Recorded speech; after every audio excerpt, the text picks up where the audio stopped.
TS ICET 2022 ఎగ్జామ్కి registration ఎలా చేసుకోవాలి, మీ ఆన్లైన్ అప్లికేషన్ అనేది ఎలా ఫిలప్ చేయాలి, ఏమేమి డీటెయిల్స్ ఎంటర్ చేయాలి, మీ ఫోటో మీ సిగ్నేచర్ ఎలా అప్లోడ్ చేయాలి, ఫీజు ఎలా కట్టాలి. ఓకే, సో ఇలాగా మొత్తం నేను ఈ వీడియోలో మీకు step by step complete process అయితే ఎక్స్ప్లెయిన్ చేయబోతున్నాను. వీడియోని ఫస్ట్ నుంచి లాస్ట్ వరకు చూడండి. ఓకేనా? సో ఎటువంటి డౌట్ లేకుండా మీకు మొత్తం ఎక్స్ప్లెయిన్ చేస్తాను నేను. ఫస్ట్ థింగ్ వచ్చేసి ఓకే, ఒక చిన్న రిక్వెస్ట్ అనమాట. సో చాలామంది వీడియోస్ చూస్తున్నారు కానీ ఎవరు కూడా లైక్ అయితే చేయటం లేదు. మీ ఒక లైక్ నాకు రెండు విధాలుగా హెల్ప్ అవుతుంది. ఫస్ట్ థింగ్ వచ్చేసి ఇలాంటి యూస్ఫుల్ ఉన్న ఇన్ఫర్మేషన్ వచ్చేసి ఇలాంటి వీడియో యూట్యూబ్లో ఎక్కువ మంది కనిపిస్తుంది, సో దట్ వాళ్ళు కూడా మంచి ఇన్ఫర్మేషన్ తెలుసుకుంటారు.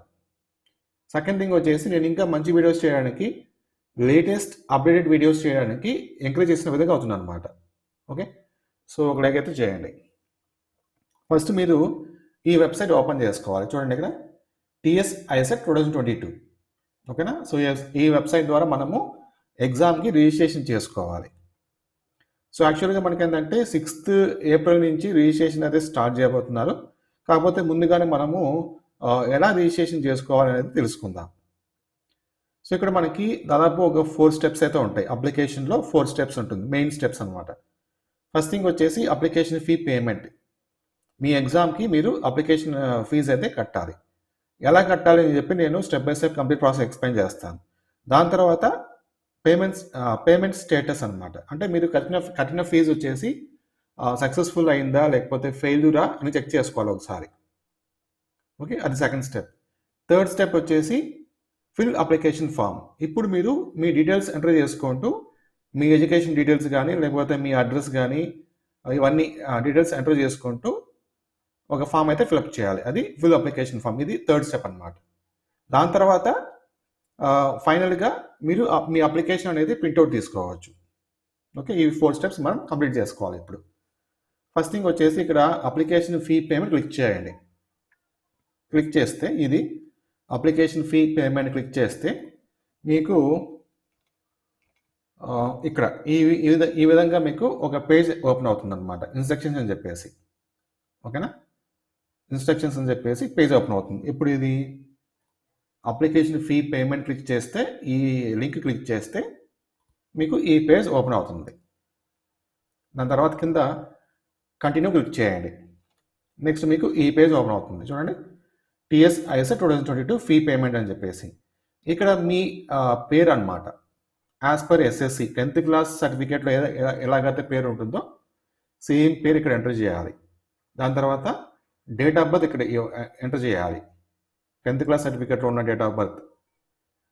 దాని తర్వాత candidates or student mobile number, ఇక్కడ మొబైల్ నెంబర్ ఇవ్వాలి. నెక్స్ట్ ఆల్టర్నేట్ మొబైల్ నంబర్, మీ ఫాదర్ది కానీ లేకపోతే మదర్ది కానీ ఇవి ఉంటాయి కదా. సో ఇక్కడ ఇంకొక మొబైల్ నెంబర్ అయితే ఇవ్వండి. కింద వచ్చేసి మీ ఈమెయిల్ ఐడి ఎంటర్ చేయాలి. ఈమెయిల్ ఐడి, ఒకవేళ మీకు ఈమెయిల్ ఐడి లేకపోతే కనుక క్రియేట్ చేసుకోండి. తర్వాత రీసెంట్లీ క్వాలిఫైయింగ్ ఎగ్జామినేషన్. సో ఇక్కడ మీరు మీ క్వాలిఫికేషన్ అట్ ప్రెసెంట్ మీ క్వాలిఫికేషన్ చూజ్ చేసుకోవాలి. డిగ్రీనా, బీటెక్, BAనా, BSCనా, విధంగా మనకు ఉంటాయి కదా, ఇక్కడ మీరు చూజ్ చేసుకోవాలి. దాని తర్వాత ఇక్కడ మీ హాల్ టికెట్ నెంబర్ ఇవ్వాలి. చూడండి ఇక్కడ note, please enter degree or BTech hall ticket number ఇక్కడ. దాని తర్వాత కింద కేటగిరీ దగ్గర మీ క్యాస్ట్ అనేది చూజ్ చేసుకోవాలి. ఓసీనా, BCAనా, BCB అని జస్ట్ ఇక్కడ మనం క్లిక్ చేస్తే అది సెలెక్ట్ అయిపోతుంది అనమాట. దాని తర్వాత ఆర్ యూ డిఫరెంట్లీ ఏబుల్డ్. మీకు తెలుసు కదా డిఫరెంట్ ఏబుల్డ్ అంటే కనుక ఫిజికలీ హ్యాండిక్యాప్డ్ ఉంటాయి కదా, ఆ విధంగా అనమాట. మీకు ఏమైనా ఉంటే కనుక ఎస్ క్లిక్ చేయండి. సో ఏం లేదు మనం బాగున్నామంటే కానీ నో క్లిక్ చేయండి. తర్వాత ఇది డిఫరెంట్లీ ఏబుల్డ్, మీకు ఏమైనా డిఫరెంట్లీ ఏబుల్డ్ ఏమైనా ఉంటే ఎస్, లేకపోతే నో. పేమెంట్ టైప్ అనమాట. ఇప్పుడు మీరు ఈ అప్లికేషన్ ఫీజు అనేది ఎలా కట్టాలనుకుంటున్నారు? నెట్ బ్యాంకింగ్ ద్వారానా, లేకపోతే క్రెడిట్ కార్డ్ ద్వారానా, లేకపోతే డెబిట్ కార్డ్ ద్వారానా? సో మన అందరి దగ్గర డెబిట్ కార్డ్ ఉంటుంది కాబట్టి డెబిట్ కార్డ్ ఇక్కడ చూజ్ చేసుకోవాలి. ఇవన్నీ ఎంటర్ చేసిన తర్వాత ప్రొసీడ్ టు పేమెంట్ క్లిక్ చేయాలి. ఓకే, సో ఎక్కడైతే మనకి రెడ్ స్టార్ మార్క్ ఉంటుందో చూడండి, ఇక్కడ recently qualifying examination red star mark ఉంది. సో ఇది కంపల్సరీగా మీరు ఎంటర్ చేయాలన్నమాట. రెడ్ స్టార్ మార్క్ లేని చోట సో అది మీ ఇష్టం, మీరు ఎంటర్ చేయొచ్చు, చేయకపోవచ్చు, ఇబ్బంది లేదు. అప్లికేషన్ అయితే తీసుకుంటుంది ఆ విధంగా. ఓకేనా. సో ఇవన్నీ మనం ఎంటర్ చేసిన తర్వాత ప్రొసీడ్ టు పేమెంట్ క్లిక్ చేయండి. మీకు ఈ విధంగా పేజ్ ఓపెన్ అవుతుంది. ఓకేనా. సో ఇక్కడ మీ డెబిట్ కార్డ్ నంబర్, తర్వాత మీ డెబిట్ కార్డ్ పైన ఉన్న పేరు, ఎక్స్పైరీ మంత్, ఎక్స్పైరీ ఇయర్ అవన్నీ ఎంటర్ చేసుకుంటే మేక్ పేమెంట్ క్లిక్ చేసిన తర్వాత మీకు ఎస్ఎంఎస్ అయితే వస్తుంది, ఓటీపీ అయితే వస్తుంది. ఆ ఓటీపీ చెక్ చేసుకొని మీరు ఇక్కడ ఎంటర్ చేసుకోవాలి. మళ్ళీ ఈ ప్రాసెస్ అనేది మీకు తెలుసు కదా. ఎంటర్ చేసుకుంటే కనుక పేమెంట్ సక్సెస్ చేసుకోవచ్చు. పేమెంట్ సక్సెస్ఫుల్ అయితే కనుక మీకు ఈ విధంగా మెసేజ్ వస్తుంది, యువర్ పేమెంట్ డన్ సక్సెస్ఫుల్ అని చెప్పేసి. ఓకే. సో ఈ రెఫరెన్స్ ఐడి అయితే మీకు చాలా చాలా ఇంపార్టెంట్ థింగ్, అది మీరు నోట్ చేసుకోవాలి. ఇది reference ID, payment reference ID మనకి నెక్స్ట్ స్టెప్లో యూజ్ అవుతుంది, నోట్ చేసుకోండి. ఇప్పుడు మీరు ఏం చేయాలంటే మీ పేమెంట్ అనేది నిజంగా సక్సెస్ అయిందా లేకపోతే ఫెయిల్యూర్ అయిందా చెక్ చేసుకోవాలి ఒకసారి. సో ఇక్కడ మనకి ఆటోమేటిక్గా వచ్చేస్తుంది యువర్ పేమెంట్ అండ్ సక్సెస్ఫుల్ అని చెప్పేసి. అలాగే రెఫరెన్స్ ఐడి కూడా వచ్చేస్తుంది. ఒకవేళ మీకు రెఫరెన్స్ ఐడి రాకపోతే, రెఫరెన్స్ ఐడి మీకు రాలేదు, ఓకేనా, అలాంటప్పుడు మీరు ఏం చేయాలంటే ఇక్కడ సెకండ్ స్టెప్లో వెళ్ళేసి పేమెంట్ స్టేటస్ క్లిక్ చేస్తే కనుక పేమెంట్ స్టేటస్ క్లిక్ చేస్తే మీకు ఈ విధంగా మీకు ఒక పేజ్ ఓపెన్ అవుతుంది అనమాట. Qualifying examination hall ticket number, ఇక్కడ మీ డిగ్రీ హాల్ టికెట్ నెంబర్ ఇస్తారు, డిగ్రీ కానీ బీటెక్ కానీ, మొబైల్ నెంబర్ ఇస్తారు, డేట్ ఆఫ్ బర్త్ ఇస్తారు. ఇచ్చిన తర్వాత చెక్ పేమెంట్ స్టేటస్ క్లిక్ చేయండి. సో కింద మనకి ఆటోమేటిక్గా వచ్చేస్తుంది చూడండి, పేమెంట్ రెఫరెన్స్ ఐడి స్టేటస్ వచ్చేసి సక్సెస్ అని వచ్చింది. ఓకే. సో ఫెయిల్యూర్, ఇక్కడ మీకు ఫెయిల్యూర్ వస్తే కనుక మళ్ళీ మీరు పేమెంట్ అయితే చేయాలి. ఓకేనా. సో రెఫరెన్స్ ఐడి రాలేదు, సక్సెస్ వచ్చిందంటే కనుక అలాంటప్పుడు మీరు కొంచెం వెయిట్ చేయండి. తర్వాత మళ్ళీ ఒక 2 or 3 hours తర్వాత గ్యాప్ ఇచ్చిన తర్వాత మళ్ళీ మీరు పేమెంట్ స్టేటస్ చెక్ చేస్తే అప్పుడు మీకు రెఫరెన్స్ ఐడి అయితే చూపిస్తుంది. ఓకే. సో పూర్తిగా చూపించలేదు, 1 day అయింది, 2 days అయింది, పూర్తిగా చూపించలేదు అంటే కనుక అప్పుడు మళ్ళీ మనం ఫీజు కట్టాలి. సో అది పేమెంట్ రెఫరెన్స్ ఐడి అనేది మనకు చాలా చాలా ఇంపార్టెంట్ అనమాట. సో ఇప్పుడు మనము 2 steps కంప్లీట్ చేసుకుందాం. Application fee payment status complete అయిపోయింది. ఇప్పుడు మనము ఫిల్డ్ అప్లికేషన్ ఫామ్ ఇది కంప్లీట్ చేసుకోవాలి. నేను చూపిస్తాను చూడండి. ఫిల్ అప్లికేషన్ ఫామ్ క్లిక్ చేయండి. దాన్ని క్లిక్ చేస్తే మీకు ఈ పేజ్ ఓపెన్ అవుతుంది, TS ICET 2022 అప్లికేషన్ ఫామ్ అని చెప్పేసి. ఇక్కడ పేమెంట్ రెఫరెన్స్ ఐడి ఇక్కడ ఎంటర్ చేయాలి. మీకు వచ్చింది కదా పేమెంట్స్ రెఫరెన్స్ ఐడి, ఇక్కడ చూడండి, ఇక్కడ ఈ ఐడి అనమాట. సో ఎంటర్ చేసుకోవాలి. ఇక్కడ degree hall ticket number, mobile number, date of birth enter చేసిన తర్వాత గెట్ అప్లికేషన్ క్లిక్ చేయండి. సో ఇక్కడ మీ అప్లికేషన్ ఫామ్ అనేది వస్తుందన్నమాట. ఫస్ట్ వచ్చేసి మనము క్యాండిడేట్ డీటెయిల్స్ ఎంటర్ చేయాలి. క్యాండిడేట్ పేరు ఆటోమేటిక్గా వచ్చేస్తుంది మనకి. సో ఆల్రెడీ మనం ఎంటర్ చేసింది కాబట్టి వచ్చేస్తుంది. ఫాదర్ నేమ్ ఇక్కడ ఎంటర్ చేయాలి, మదర్ నేమ్ ఇక్కడ ఎంటర్ చేయండి, డేట్ ఆఫ్ బర్త్ ఆటోమేటిక్గా వచ్చేస్తుంది. తర్వాత జెండర్ అనేది చూస్ చేసుకోండి, మేలా ఫీమేల్ అని చెప్పేసి. ఆధార్ కార్డ్ నెంబర్ ఇక్కడ ఇవ్వండి. తర్వాత బర్త్ స్టేట్, సో ఇక్కడ మీ బర్త్ స్టేట్ అనేది చూస్ చేసుకోవాలి. సో మ్యాక్సిమం తెలంగాణ ఉంటుంది కాబట్టి తెలంగాణ చూస్ చేసుకోండి. ఎవరైనా ఏపీ నుంచి అప్లై చేసుకునే వాళ్ళైతే ఏపీ అనేది ఇక్కడ చూస్ చేసుకోండి. సో బర్త్ డిస్టిక్, సో ఈ డిస్టిక్లో మీరు పుట్టారు ఇక్కడ మీరు చూస్ చేసుకోవాలి. స్కోరింగ్ వర్షన్ చూస్ చేసుకోవాలి మీరు. Identification mark 1, identification mark 2. So మీ ఐడెంటిఫికేషన్ మార్క్ 1 మీరు ఎంటర్ చేసుకోవాలి. మీ 10th క్లాస్ మార్క్ షీట్లో ఉంటుంది ఐడెంటిఫికేషన్ మార్క్ అని చెప్పేసి. సో ఇక్కడ ఎంటర్ చేయండి, చూసుకొని ఎంటర్ చేసుకోవాలి ఈ ఫస్ట్ 2 columnsలో. నెక్స్ట్ రేషన్ కార్డ్ నెంబర్ ఇక్కడ ఎంటర్ చేయండి. తర్వాత సెకండ్ పాయింట్ వచ్చేసి మనకు అడ్రస్ ఎంటర్ చేయాలన్నమాట. మీ house number, village, street, locality, mandal, మీరు మండల్, టౌన్, సిటీ, ఇక్కడ మీ డిస్టిక్, ఇక్కడ state, pin code, mobile number ఆటోమేటిక్గా వచ్చేస్తుంది. ఆల్టర్నేట్ మొబైల్ నెంబర్ కూడా ఆటోమేటిక్గా వచ్చేస్తుంది మనకి. సో ఒకవేళ రాకపోతే కనుక మీరు టైప్ చేయండి ఇక్కడ. తర్వాత ఈమెయిల్ ఐడి ఆటోమేటిక్గా వచ్చేస్తుంది. చూడండి ఇక్కడ టెలిఫోన్ నెంబర్ మనకి రెడ్ స్టార్ మార్క్ లేదు, సో మీరు ఎంటర్ చేసినా చేయకపోయినా ఇబ్బంది లేదు, ఆ విధంగా అనమాట. నెక్స్ట్ లోకల్ ఏరియా ఇక్కడ చూస్ చేసుకోండి. అంటే మీరు ఏ ఏరియాకి సంబంధించిన వాళ్ళు. తెలంగాణ స్టూడెంట్ అయితే కనుక ఓయూ అనేది చూస్ చేసుకోవాలి. లేదు ఎవరైనా సరే ఏపీ నుంచి అప్లై చేసుకున్న వాళ్ళు ఎవరైనా ఉంటే కనుక అలాంటప్పుడు మీరు ఏ డిస్ట్రిక్ట్ నుంచి అప్లై చేసుకుంటున్నారు, ఫర్ ఎగ్జాంపుల్గా మీరు నెల్లూరు నుంచి అప్లై చేసుకుంటే కనుక అప్పుడు మీరు ఇది ఏయూ క్లిక్ చేసుకోవాలి. లేదు ఏదైనా ఏపీ స్టూడెంట్ చిత్తూరు నుంచి అప్లై చేసుకుంటే కనుక అప్పుడు ఇక్కడ ఎస్వి చూస్ చేసుకోవాలి, మీరున్న డిస్ట్రిక్ట్ని బట్టి అనమాట. కాకపోతే ఇక్కడ ఓఈ వచ్చేసి మనకి తెలంగాణ డిస్ట్రిక్ట్స్ మొత్తం వచ్చేస్తుంది, ఇబ్బంది లేదు. దాని తర్వాత కేటగిరీ డీటెయిల్స్ అనమాట, అంటే మీ క్యాస్ట్ బీసీబీ, అందులో మరి మనకి సబ్ క్యాస్ట్ ఉంటుంది, చూస్ చేసుకోండి. ఇక్కడ certificate number, caste certificate number enter చేయండి. నెక్స్ట్ వచ్చేసి మనకు స్పెషల్ రిజర్వేషన్ కేటగిరీకి సంబంధించి డీటెయిల్స్ అడుగుతుంది అనమాట. మీకు ఏమైనా ఎన్సీసీ ఉందా, CAP, sports and games, Anglo Indian ఏమైనా రిజర్వేషన్ ఉందా, సో ఉంటే కనుక టిక్ చేసుకోండి. ఓకేనా. తర్వాత differently abled physically challenged person ఏమైనా ఉంటే కనుక ఇక్కడ ఎస్ కొట్టండి, లేకపోతే నో కొట్టండి. ఫిజికల్లీ ఛాలెంజ్డ్ పర్సన్ అయితే ఎస్, లేకపోతే నో.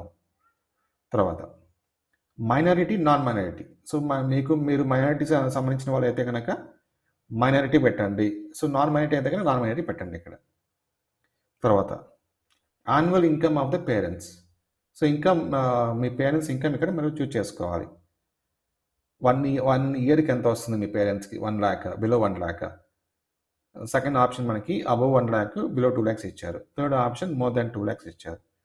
సో ఇక్కడ ఏదో ఒకటి చూస్ చేసుకోండి. తర్వాత ఇన్కమ్ సర్టిఫికేట్ నెంబర్ అయితే ఇవ్వండి.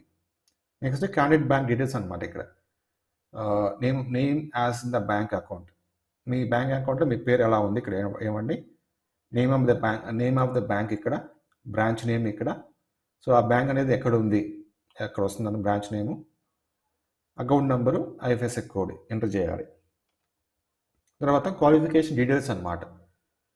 బిఎనా, మీది బీకామ్ చదివారా, బీఎస్సీనా, బీబీఏనా, బీబీఎంఆ, బీసీఏనా, బీటెక్, బీఫార్మసీనా, లేకపోతే any degree 3 years or 4 years degree కోర్సా. సో ఇక్కడ మీరు ఏదో ఒకటి మీకు ఉంటుంది కాబట్టి ఖచ్చితంగా అక్కడే చూస్ చేసుకోవాలి. దాని తర్వాత where did you complete the qualifying examination, అంటే మీ డిగ్రీ అనేది ఎక్కడ చదివారు, అర్బన్ ఏరియాలోనా లేకపోతే రూరల్ ఏరియాలోనా. అర్బన్ అంటే టౌన్స్ వస్తుంది, రూరల్ అంటే విలేజెస్ వస్తుంది అనమాట. ఆ విధంగా ఇక్కడ యూనివర్సిటీ నేమ్ ఇక్కడ మీరు చూస్ చేసుకోవాలి. మీ డిగ్రీ చదువుతారు కదా, సో మీరు ఒక యూనివర్సిటీ కన్నా చదివి ఉంటారు, సో ఆ యూనివర్సిటీ పేరు ఇక్కడ ఇవ్వాలన్నమాట. కాలేజ్ నేమ్, మీ కాలేజ్ నేమ్ ఇక్కడ. So degree hall ticket number ఆటోమేటిక్గా వచ్చేస్తుంది. ఇయర్ ఆఫ్ పాసింగ్, ఎప్పుడు పాస్ అయినారు ఆ ఇయర్ మెన్షన్ చేయాలి. పర్సంటేజ్ ఎంత వచ్చింది ఇక్కడ మెన్షన్ చేయండి. తర్వాత major group subjects of the qualifying examination. So మీ డిగ్రీలో మేజర్గా ఏం సబ్జెక్ట్స్ ఉన్నాయి, మేజర్గా. సో ఇక్కడ 1, 2, 3 ఆ 3 సబ్జెక్ట్స్ మీరు ఎంటర్ చేయాలన్నమాట. ఓకేనా. మీరు డిగ్రీ చదువుతారు కదా, ఆ డిగ్రీలో మేజర్ సబ్జెక్ట్స్ ఏంటి, మేజర్ అంటే ఎక్కువ ప్రిఫరెన్స్ ఏ సబ్జెక్ట్కి ఉంది, ఆ విధంగా అనమాట. తర్వాత మీడియం ఆఫ్ ఇన్స్ట్రక్షన్, మీరు తెలుగు మీడియమా లేకపోతే ఇంగ్లీష్ మీడియం చదివారా, ఇక్కడ మీరు ఎంటర్ చేసుకోవాలి. నెక్స్ట్ ఇంటర్మీడియట్ క్వాలిఫికేషన్, ఇక్కడ డీటెయిల్స్ అనేది ఎంటర్ చేయాలన్నమాట. ఇంటర్మీడియట్ అనేది మీరు ఎక్కడ చదివారు, అర్బన్ ఏరియానా లేకపోతే రూరల్ ఏరియా, ఇక్కడ చూస్ చేసుకోవాలి. తర్వాత intermediate hall ticket number, intermediate pass year, తర్వాత ఇక్కడ మంత్, ఇక్కడ ఇయర్. ఫస్ట్ వచ్చేసి intermediate hall ticket number, intermediate అనేది ఏ మంత్లో పాస్ అయినారు, ఇక్కడ మంత్ చూస్ చేసుకోవాలి, ఇక్కడ ఇయర్ చూస్ చేసుకోవాలి. తర్వాత ఇక్కడ ఇంటర్మీడియట్ బోర్డు చూస్ చేసుకోవాలి. ఏపీ అయితే ఏపీ ఇంటర్మీడియట్ బోర్డు, తెలంగాణ అయితే తెలంగాణ ఇంటర్మీడియట్ బోర్డు చూస్ చేసుకోవాలి. తర్వాత ఇక్కడ do you have mathematics subject at inter or degree level, me inter లెవెల్లో కానీ డిగ్రీ లెవెల్లో కానీ మ్యాథమెటిక్స్ ఉందా సబ్జెక్ట్ అనేది అడుగుతుంది అనమాట. సో ఎస్ అయితే ఉంటే ఎస్ కొట్టండి, లేకపోతే నో కొట్టండి. ఓకేనా. సో ఎంపీసీ స్టూడెంట్ అయితే కనుక కంపల్సరీ ఇంటర్లో మ్యాథ్స్ ఉంటుంది. బైపీసీ స్టూడెంట్ అయితే కనుక ఇంటర్మీడియట్లో మ్యాథ్స్ ఉండదు. సో ఆ విధంగా ఉంటే ఎస్, లేకపోతే నో. కింద వచ్చేసి 10th క్లాస్ సంబంధించిన డీటెయిల్స్ అనమాట. 10th క్లాస్ ఎక్కడ చదివారు, అర్బన్ ఏరియా లేకపోతే రూరల్ ఏరియా చూస్ చేసుకోండి. 10th class hall ticket number, 10th class ఏ మంత్లో పాస్ అయినారు, ఏ ఇయర్లో పాస్ అయినారు, ఇక్కడ ఆ బోర్డు అనేది ఏపీ బోర్డా లేకపోతే టీఎస్ 10th క్లాస్ బోర్డా ఇక్కడ చూస్ చేసుకోవాలి. దాని తర్వాత ప్లేస్ ఆఫ్ స్టడీ అనమాట. క్లాస్ 6th క్లాస్ ఎక్కడ చదివారు, ఇక్కడ స్కోరింగ్ వస్తుంది, చూస్ చేసుకోవాలి. 7th class, 8th, 9th, 10th, inter first year, inter second year, degree, ఇవన్నీ మీరు ఏ ప్లస్ చదివారు అనేది చూస్ చేసుకోవాలి. సో మ్యాక్సిమం మనకి డిస్ట్రిక్ట్ అయితే చూపిస్తుంది. తర్వాత రీజనల్ టెస్ట్ సెంటర్స్ ప్రిఫరెన్సెస్, అంటే మీరు ఎగ్జామ్ అనేది ఎక్కడ రాయాలనుకుంటున్నారు, ప్రిఫరెన్స్ 1. సో ఇక్కడ మీకు స్కోర్ జస్ట్ క్లిక్ చేసి స్కోరింగ్ వస్తుంది. మీకు ఏదైతే దగ్గరగా ఉంటుందో ఆ టెస్ట్ సెంటర్ అయితే చూజ్ చేసుకోండి. అలాగే మీరు 3 ప్రిఫరెన్స్ ఇవ్వాలన్నమాట. Preference 1, preference 2, preference 3. మీకు దగ్గరగా ఉన్న టెస్ట్ సెంటర్స్ అని చూజ్ చేసుకోండి. ఆ పేరు చూపిస్తుంది, దానికి తెలిసిపోతుంది మీకు. సో ఆ ఏరియా అనేది, ఆ ఊరు అనేది మీకు దగ్గరగా ఉందా లేదా అనేది తెలిసిపోతుంది. దాని ప్రకారంగా ఈ ప్రిఫరెన్స్ అయితే ఇవ్వండి. నెక్స్ట్ వచ్చేసి ఇక్కడ the test centre cannot be change once selected. Exam centre will be allocated to the first come. Okay, yes. So మీకు దగ్గరగా ఏదైతే సెంటర్ ఉంటుందో అది చూజ్ చేసుకోండి. మీరు ఎంత త్వరగా అప్లికేషన్ పెట్టుకుంటే అంత త్వరగా మీకు టెస్ట్ సెంటర్ అయితే అలాట్మెంట్ చేస్తారు. ఓకేనా? మీనింగ్ ఆఫ్ టెస్ట్ అనమాట. సో మీరు ఎగ్జామ్ అనేది ఇంగ్లీష్ అండ్ తెలుగు మీడియంలో రాయాలనుకుంటున్నారా, లేకపోతే ఇంగ్లీష్ అండ్ ఉర్దూ మీడియంలో రాయాలనుకుంటున్నారా, ఏదో ఒకటి చూజ్ చేసుకోండి. ఇక్కడ హెల్ప్ లైన్ సెంటర్ చూజ్ చేసుకోండి. ఓకేనా? సో మీకు దగ్గరగా ఉన్న హెల్ప్ లైన్ సెంటర్ అనేది చూజ్ చేసుకోండి. ఇక్కడ టిక్ మార్క్ ఇవ్వండి ఈ బాక్స్లో. I have carefully gone through అని చెప్పేసి టిక్ మార్క్ ఇవ్వండి. సో దీంతో మీ అప్లికేషన్ ఫామ్ మీరు ఫిలప్ చేసినట్టే. కాకపోతే ఇక్కడ మనకు ఫోటో, సిగ్నేచర్ అప్లోడ్ చేయాలి. ఇవి 2. ఫోటో ఇక్కడ అప్లోడ్ చేయండి. చూస్ ఫైల్ క్లిక్ చేసుకుంటే కనుక సో మీ డెస్క్టాప్లో కానీ లేకపోతే ల్యాప్టాప్లో కానీ ఫోటో ఉంటుంది కదా, ఆ ఫోటో అనేది అప్లోడ్ చేసుకోండి. సిగ్నేచర్ కూడా. కాకపోతే ఫోటో అండ్ సిగ్నేచర్ మనకు జేపీజీ ఫార్మాట్లో ఉండాలి. ఫోటో అయితే <50 KB సైజులో ఉండాలి. అలాగే సిగ్నేచర్ అయితే <30 KB సైజులో ఉండాలి. ఒకవేళ సైజు ఎక్కువగా ఉంటే కనుక మనకి ఆన్లైన్లో చాలా వెబ్సైట్ అయితే ఉంటుంది, డిక్రీజ్ సైజ్ అని చెప్పేసి, డిక్రీజ్ ఇమేజ్ సైజ్ అని చెప్పేసి చాలా వెబ్సైట్లో మనం చేసుకోవచ్చు ఆ విధంగా. ఓకేనా? ట్రై చేయండి. సో ఇవన్నీ అయిన తర్వాత ఇక్కడ మనకి సేవ్ చూపిస్తుంది, అలాగే ప్రివ్యూ సబ్మిట్ చూపిస్తుంది. సో ప్రివ్యూ సేవ్ అని క్లిక్ చేస్తే అప్పటి వరకు మీరు ఏదైతే డేటా ఎంటర్ చేసి ఉంటారో సో అవన్నీ సేవ్ చేస్తుంది అన్నమాట. చూడండి ఇక్కడ save will record the partially filled details in the database. The same can be retrieved at your convenience and you can continue to fill the rest. Save అంటే మీరు అప్పటి వరకు ఏదైతే ఫిల్అప్ చేస్తుంటారో అవన్నీ సేవ్ చేస్తుంది అనమాట. తర్వాత సబ్మిట్ అంటే కనుక ప్రివ్యూ సబ్మిట్ అంటే కనుక మీరు అప్పటి వరకు ఏదైతే డేటా ఎంటర్ చేస్తుంటారో అవన్నీ మీకు ఒకసారిగా చూపిస్తుంది. నెక్స్ట్ స్క్రీన్లో మీకు చూపిస్తుంది ఈ విధంగా. మీరు ప్రివ్యూ అండ్ సబ్మిట్ క్లిక్ చేస్తే మీకు ఈ విధంగా చూపిస్తుంది అనమాట. ఈ విధంగా. ఓకేనా? సో డీటెయిల్స్ మొత్తంగా ఒకసారి మీరు చెక్ చేసుకోవచ్చు. ఈ విధంగా మీకు చూపించేస్తుంది. అప్పటి వరకు మీరు ఏదైతే ఎంటర్ చేసి ఉంటారో ఆ డేటా మొత్తం చూపించేస్తుంది. దాని తర్వాత ఇక్కడ మనకి లాస్ట్లో కన్ఫర్మ్, ఫ్రీజ్ లేకపోతే మాడిఫై 2 ఆప్షన్ మీకు కనిపిస్తుంది. మాడిఫై ఒక option, confirm or freeze second option చూపిస్తుంది. సో కన్ఫర్మ్ ఆర్ ఫ్రీజ్ అంటే కనుక మీరు అప్లికేషన్ ఆ లింక్ మీరు క్లిక్ చేస్తే అప్లికేషన్ సబ్మిట్ అయిపోతుంది. మాడిఫై అంటే ఏంటంటే కనుక మీరు ప్రివ్యూ చూసుకున్నప్పుడు ఈ విధంగా ప్రివ్యూ చూసుకున్నప్పుడు ఏమన్నా మీ పేరులో కానీ, మీ ఈమెయిల్ ఐడి కానీ, ఫోన్ నెంబర్ కానీ, మీ అడ్రస్లో కానీ ఏమన్నా మిస్టేక్స్ ఉంటే కనుక అప్పుడు మాడిఫై అని క్లిక్ చేస్తే మళ్ళీ బ్యాక్ వెళ్తుంది. అక్కడ మీరు ఎక్కడైతే మిస్టేక్ ఉందో అది కరెక్షన్ చేసుకొని మళ్ళీ ప్రివ్యూ కొడితే కనుక ఈ విధంగా వస్తుంది. ఇక్కడ మళ్ళీ మీకు కన్ఫర్మ్, ఫ్రీజ్. సో మీరు ఇప్పుడు అన్ని డీటెయిల్స్ కరెక్ట్గా ఉన్నాయి అనుకుంటే కనుక కన్ఫర్మ్, ఫ్రీజ్ క్లిక్ చేయండి, సరిపోతుంది. సో ఆటోమేటిక్గా మీకు మెసేజ్ వచ్చేస్తుంది అనమాట ఈ విధంగా మీ స్క్రీన్ పైన. యువర్ అప్లికేషన్ కన్ఫర్మ్ సక్సెస్ఫుల్ అని చెప్పేసి ఈ నెంబర్ అయితే నోట్ చేసుకోండి. మీ రిజిస్ట్రేషన్ నెంబర్ అనమాట ఇది. ఓకేనా? తర్వాత ఇమీడియట్గా మీరు ప్రింట్ అప్లికేషన్, మీ అప్లికేషన్ ప్రింట్అవుట్ తీసుకోవచ్చు, లేదా తర్వాత కూడా తీసుకోవచ్చు, ఇబ్బంది లేదు. సో ఈ విధంగా మీకు ప్రింట్అవుట్ అయితే వచ్చేస్తుంది అనమాట. మీ ఫోటో, రిజిస్ట్రేషన్ నంబరు, నంబర్, ఇది మీ డీటెయిల్స్ మొత్తం ఇక్కడ వచ్చేస్తుంది. ఇంకేం లేదు. Okay, yes. సో ఇలాంటి అప్డేట్స్ కోసం అయితే మన ఛానల్ తప్పకుండా సబ్స్క్రైబ్ చేసుకొని సపోర్ట్ చేస్తూ ఉండండి. Thank you.